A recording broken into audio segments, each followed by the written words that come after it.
Hello students, कैसे हैं आप लोग। फिर से मैं सूरज मालाकार आप लोगों के इकोनॉमिक्स की क्लास में आ गया हूं। अब हमारे पास जो चैप्टर चल रहा है वो कौन सा चैप्टर चल रहा था सर? Law of demand. ठीक है, लॉ ऑफ डिमांड के कुछ इंपॉर्टेंट टॉपिक्स हैं और कुछ ऐसे टॉपिक्स हैं जिसमें आप लोगों को लगने लगता है बहुत डर कि इतने सारे टॉपिक्स, लेकिन वो कुछ भी नहीं है। अगर आपको बेसिक्स आते हैं, जो बेसिक पढ़ाया है मैंने, तो सिर्फ आपको हिंट देना है कि उसमें चेंजेस क्या है, उसमें नया क्या है। सिमिलर चीजें हैं लेकिन नाम अलग है और आप कंफ्यूज हो जाएंगे, पेपर में आपका सारा छूट जाएगा वो, क्योंकि आप कहेंगे मुझे नहीं आता ये, लेकिन आपको सब कुछ आता है। आज से ये कॉन्फिडेंस बना लीजिए, जो भी रिलेटेड है चैप्टर में वो सब आपके लिए इंपॉर्टेंट है, राइट। तो फिर से वही कहूंगा, अगर आप नए हैं चैनल को सब्सक्राइब कर लीजिए प्लीज, और हमारे उत्साह के लिए, हमें पता लगे कि आप लोगों तक वीडियोस पहुंच रही हैं, लाइक सब्सक्राइब और कमेंट्स करें, और भी कोई डाउट हो तो उसे क्लियर कर सकते हैं, राइट। बाकी ओल्ड वीडियोस को जरूर देखें, उसमें सारे लिंक्स आपको प्रोवाइड किए गए डिस्क्रिप्शन में, राइट। और पूरा वीडियोस को देखें, छोटा सा कॉन्सेप्ट है, बहुत अच्छा कॉन्सेप्ट है, पूरा वीडियो देखेंगे सब कुछ समझ आ जाएगा, बहुत सारे कॉन्सेप्ट इतने में आपका क्लियर हो जाएगा। तो देखिए, आपके पास जो टॉपिक है जो मैं क्लियर करने वाला हूं वो है सबसे पहला इंडिविजुअल डिमांड, राइट। किस नाम से आता है सर? इंडिविजुअल डिमांड, व्यक्तिगत मांग। हिंदी वाले जरूर सुन लें, हिंदी में है व्यक्तिगत मांग, राइट, यानी कि इंडिविजुअल डिमांड। दूसरा हम लोग पढ़ेंगे सर यहां पर individual demand schedule. Individual demand schedule, individual demand schedule को हिंदी में क्या कहेंगे सर?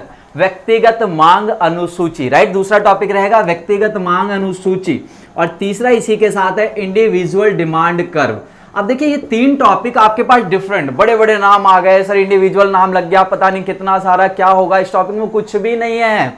अगर आप लोगों ने प्रीवियस टॉपिक्स चैप्टर की स्टार्टिंग वो सारा कंप्लीट कर रखा है और नहीं कंप्लीट किया तो अभी भी इस वीडियो को देखने के बाद उसे क्लियर कर लीजिएगा, आपके लिए सारा आसान हो जाएगा। आइए जल्दी से इसको कंप्लीट करते हैं। इंडिविजुअल डिमांड यानी कि व्यक्तिगत मांग को समझने से पहले डिमांड का समझना जरूरी था, और मैंने आपको फर्स्ट वीडियो में ही डिमांड को क्लियर किया है, डिमांड की डेफिनेशन क्लियर की है, डिमांड की जो परिभाषा है वो बताई थी आपको।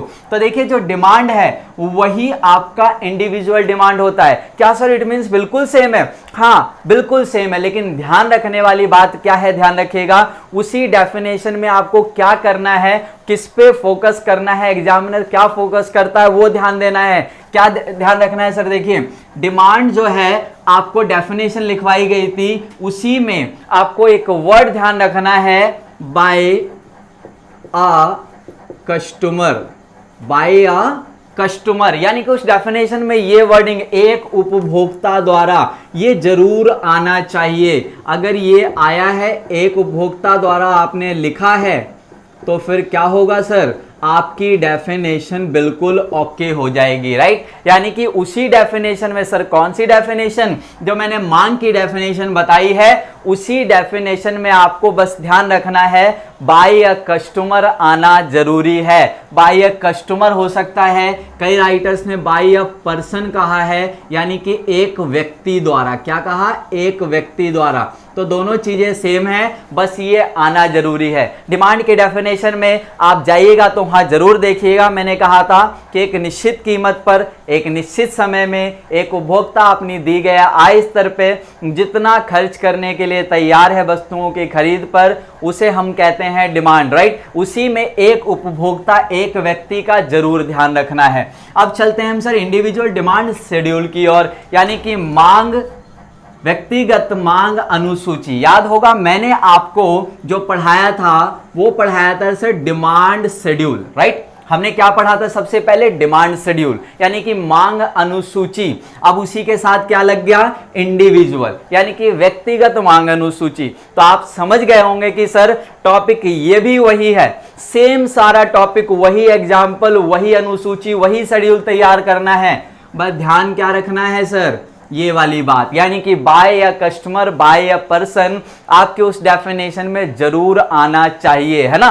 तो बस इसका ध्यान रखना, इतनी सी बात और इतना बड़ा टॉपिक। आप देखेंगे कि इतनी सारी एक्सप्लेनेशन किताब में है। टोटली जो फोकस करना है, यानी कि सर मांग की डेफिनेशन और व्यक्तिगत मांग की डेफिनेशन एक ही हो सकती है, एक ही लिखी जा सकती है।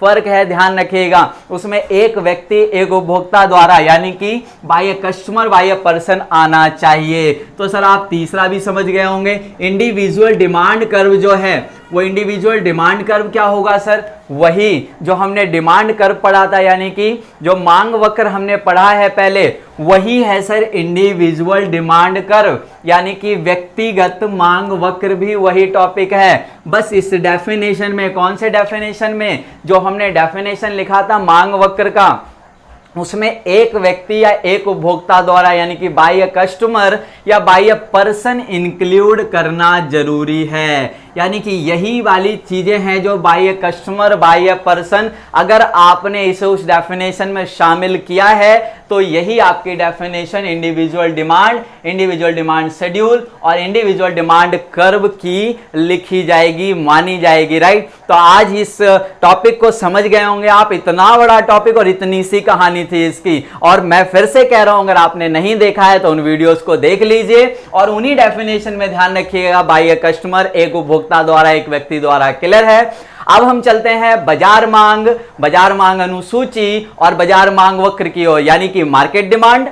नाम से ही क्लियर होगा, market demand schedule and market demand curve की ओर चलते हैं। आइए तो टॉपिक फिर से अगला उसी के साथ, बाजार मांग अनुसूची और बाजार मांग वक्र। ये भी टॉपिक आपके बहुत ज्यादा इंपॉर्टेंट होते हैं इस चैप्टर में, और आपको बहुत बड़ा टॉपिक लगेगा, बहुत डिफरेंट टॉपिक लगने वाला है ये, कि सर ये तो और नया टॉपिक और बहुत बड़ा टॉपिक है, लेकिन ऐसा कुछ भी नहीं है। टॉपिक्स हमारे पास क्या है सर? मार्केट डिमांड शेड्यूल और मार्केट डिमांड कर्व, यानी कि सिंपल सी बात है, बाजार मांग अनुसूची और बाजार मांग वक्र, राइट। ये तीनों टॉपिक लेकिन कोरिलेटेड तो दिख ही रहे होंगे सर, वही डिमांड शेड्यूल और डिमांड कर्व, राइट। यही सारी चीजें हैं। आइए इसको कवर अप करते हैं कि ये क्या चीजें हैं। तो देखो, बाजार मांग नाम से ही क्लियर है, मार्केट डिमांड, यानी कि मार्केट में जितने कस्टमर्स हैं सभी की डिमांड का टोटल सम है ना, यानी कि total sum of all the demands, है ना। सिंपल सी बात, मार्केट में जितने कंज्यूमर्स हैं सबकी डिमांड का टोटल सम अगर हम कर लेंगे तो सर वो क्या हो जाएगी? हमारी मार्केट डिमांड, राइट। तो मार्केट डिमांड की जो डेफिनेशन बनेगी वो इसी बेस पर बनेगी। किस बेस पर सर? इसमें एक नॉलेज आपके लिए इंपॉर्टेंट है, वही डिमांड की डेफिनेशन। सर उससे भी कुछ चीजें उठानी है और कुछ बातें किससे उठानी है? बाजार से, राइट। बाजार का मतलब क्या होता है? किसी एक उपभोक्ता यानी कि किसी एक कंज्यूमर से इसका मतलब नहीं है। Do not meaning with a customer और सिंगल कस्टमर, इसका मतलब क्या है? मार्केट के जितने कस्टमर्स हैं उन सब की डिमांड का टोटल सम, ऐसा ही है ना। तो बाजार मांग की डेफिनेशन भी उन्हीं चीजों से मिलकर बनेगी। सर क्या इंपॉर्टेंट बताया? एक डिमांड की डेफिनेशन से कुछ चीजें पिक करनी है हमें, जो हमने स्टार्टिंग वीडियो में बनाई है, और बाजार को उसके साथ कॉन्ट्रीब्यूट करना। बाजार का मतलब सभी उपभोक्ताओं की मांग, है ना। इसमें यह फोकस करना है कि demand of all the consumers की जो टोटल डिमांड है, एक्यूमुलेटेड डिमांड है, वो क्या होगी? बाजार मांग होगी, राइट। उसी टॉपिक के साथ मैं आपको यहां पर परफेक्टली बताऊंगा कि यहां पर क्या डेफिनेशन बनने वाली है। दूसरा देखिए टॉपिक, मार्केट डिमांड शेड्यूल। हमने डिमांड शेड्यूल पढ़ा, लेकिन उस डिमांड शेड्यूल में हमने क्या किया था? एक प्रोडक्ट के लिए, यानी कि प्रोडक्ट एक्स है, उसकी डिमांड को हमने प्रेजेंट किया किसी एक कस्टमर के लिए, एक कस्टमर, बी कस्टमर को एक कस्टमर, जिसको हमने इंडिविजुअल डिमांड भी कहा था, इंडिविजुअल डिमांड शेड्यूल भी कहा था, राइट। उसमें केवल एक कस्टमर का हमने दिखाया था, एक कंज्यूमर का दिखाया था। अब यहां क्या करना है सर? नाम से क्लियर है, market demand schedule where shows all the demands by all the consumers for any product, ठीक है। यानी कि सभी कस्टमर को, एक प्रोडक्ट के लिए जितने भी कस्टमर है मार्केट में, सबकी डिमांड को हमें दिखाना है वहां पर, राइट। वो क्या होगा? आपका market demand schedule. Perfect definition मैं हाथ दूंगा, परफेक्ट उसका बताऊंगा शेड्यूल कैसे बनाना है। आप बने रहिए बिल्कुल वीडियोस के साथ, शॉर्ट ही बड़े ही जल्दी इसको कवर अप करने वाले हैं। Market demand curve. अब मार्केट डिमांड कर्व जो है आपका, मार्केट डिमांड कर्व नाम से ही क्लियर है। देखिए डिमांड कर्व जो हमने पढ़ा हुआ है पहले, वैसा ही कुछ है, साथ में मार्केट वर्ड आ जाने से उसको देखेंगे कि इसमें क्या इफेक्ट पड़ता है। बात वही चल रही है, टोटल जितने भी कस्टमर्स हैं मार्केट में वो सबकी बात यहां पर होगी। तो आइए सबसे पहले मैं आपको क्लियर कराता हूं इनकी डेफिनेशंस क्या होंगी और इसका शेड्यूल कैसे बनाना है और इसका कर्व कैसे बनाना है, राइट। हिंदी इंग्लिश मीडियम दोनों वालों के लिए स्पेशली वीडियो बनाता हूं ताकि आप लोग हमेशा खुश रहें, हैप्पी रहें और उसे अच्छे से पढ़ाई कर सकें, राइट। ओके, चेक करते हैं इनकी क्या डेफिनेशन और क्या कॉन्सेप्ट है। तो टॉपिक पे आते हैं, यानी कि डेफिनेशन से लेकर उसकी सारी एक्सप्लेनेशन आपके सामने है। देखिए, बाजार मांग यानी कि मार्केट डिमांड, बड़ी सिंपल सी बात मैंने आपको बताई थी, उसी कॉन्सेप्ट पे definition. Market demand refers to total sum of quantity demanded, right. मैंने आपको पहले ही कहा था कि एक बाजार में जितने भी कंज्यूमर्स हैं उन सब की डिमांड का टोटल। देखिए, market demand refers to total sum of quantity demanded which is ready to purchase by all the consumers to a commodity at its any given price in a given period of time, right। इस definition में आप देखेंगे कि जो demand की definition थी उसमें से सारी चीजें कॉमन है। देखिए क्या की चीजें, ready to purchase, ready to purchase वही है खरीदने के लिए तैयार हो। दूसरा आप देखिए, इट्स एनी गिवन प्राइस, एक दिए हुई कीमत पर, और in a given period of time यानी कि दिए गए समय में। क्लियर है, ये सारी डेफिनेशंस की बात वही है। इंपॉर्टेंट क्या था सर, इसमें चेंज क्या था, मार्केट डिमांड यानी कि ऑल कंज्यूमर्स की जितनी डिमांड का टोटल सम है। तो हिंदी में अगर इसकी परफेक्ट डेफिनेशन आप लिखने जा रहे हैं तो हिंदी वालों के लिए कहना चाहूंगा कि बाजार मांग का भी पर्याय एक वस्तु की मांगी गई मात्रा, राइट। बाजार मांग का भी पर्याय एक वस्तु की मांगी गई मात्रा के उस कुल योग से है जिसे बाजार के सभी उपभोक्ता उसकी एक निश्चित कीमत पर एक निश्चित समय में खरीदने के लिए तैयार हैं, राइट। यानी कि वही खरीदने के लिए तैयार हैं, एक निश्चित समय, एक निश्चित कीमत, ये सारी चीजें वही है जो मांग की डेफिनेशन में हुआ करती थी, राइट। तो हिंदी और इंग्लिश में आपको डेफिनेशन क्लियर हो गई होगी कि टोटली फोकस करना है मांग की, यानी कि बाजार मांग का मतलब है कितने, जितने कस्टमर्स है मार्केट में किसी एक प्रोडक्ट के उसकी टोटल डिमांड है ना एक गिवन पीरियड ऑफ टाइम में। चलिए आगे चलते हैं। इसी को अगर मुझे शेड्यूल से प्रेजेंट करना हो, मार्केट डिमांड शेड्यूल, तो आपको पता है शेड्यूल तभी बनाया जाता है जब उसमें 2 या 2 से ऊपर डाटा दिखाना हो। मुझे अगर सिर्फ मुझे यह दिखाना है कि 5 रुपए कीमत पर इसकी टोटल डिमांड 80 करोड़ की है, इतनी डिमांड है, तो उसे डाटा से प्रेजेंट करने की जरूरत नहीं हो, सिंगल एक लाइन में बताया जा सकता है। बट अगर ज्यादा हमारे पास डाटा है तो उसको बता सकते हैं। देखिए, मार्केट डिमांड शेड्यूल मैंने यहां पर समझाया है, पहले ये बता देता हूं मैं आपको कि बाजार मांग अनुसूची कैसे बनाना है, फिर डेफिनेशन आसान हो जाएगी। देखिए, मैंने यहां लिए हैं प्राइजेस यानी कि कीमत, कोई एक वस्तु है, एक्स प्रोडक्ट है, उसकी ये कीमत है। उसके बाद देखिए, मार्केट में हमने एज्यूम किया है कि 3 ही कस्टमर है सर, ए है, बी है और सी है, 3 ही उपभोक्ता हैं। क्यों सर 3 ही उपभोक्ता होते हैं? सर अगर सारे कस्टमर्स की लिस्ट बनाने लग गए तो मुझे लगता है आज सारे दिन में भी कंप्लीट नहीं हो सकता, एक साल में भी कंप्लीट नहीं होगा। क्लियर है? तो ए, बी और सी 3 उपभोक्ता है हमारे पास। देखिए, प्राइस जब 2 रुपए का प्राइस था, 2 रुपीज प्राइस, तो ए की डिमांड कितनी थी सर, 20 यूनिट की। क्लियर है? वहीं देखिए, जब प्राइजेस 3 हो गया तो क्या हो गया, उसकी डिमांड जो है डाउन हो गई। प्राइजेस बढ़े, उसकी डिमांड और डाउन हो गई। आपने पढ़ा हुआ लॉ ऑफ डिमांड, यानी कि प्राइजेस इंक्रीज होंगे सर डिमांड डाउन हो जाएगी। सेम है देखिए बी के लिए, पहले 2 पर कितनी डिमांड थी, 30 यूनिट की, फिर प्राइस बढ़ा और डिक्रीज और डिक्रीज। सेम है सी का है सर, 2 रुपए पे कितना था, 40, अमीर बंदा था भाई, सबसे ज्यादा खरीदता था ये, राइट। ये डिमांड थी उनकी, और टोटल अगर प्लस कर दें ए प्लस बी प्लस सी तो ये मार्केट डिमांड आपका तैयार हो गया, राइट। ये पूरा शेड्यूल तैयार हो गया, बाजार मांग अनुसूची।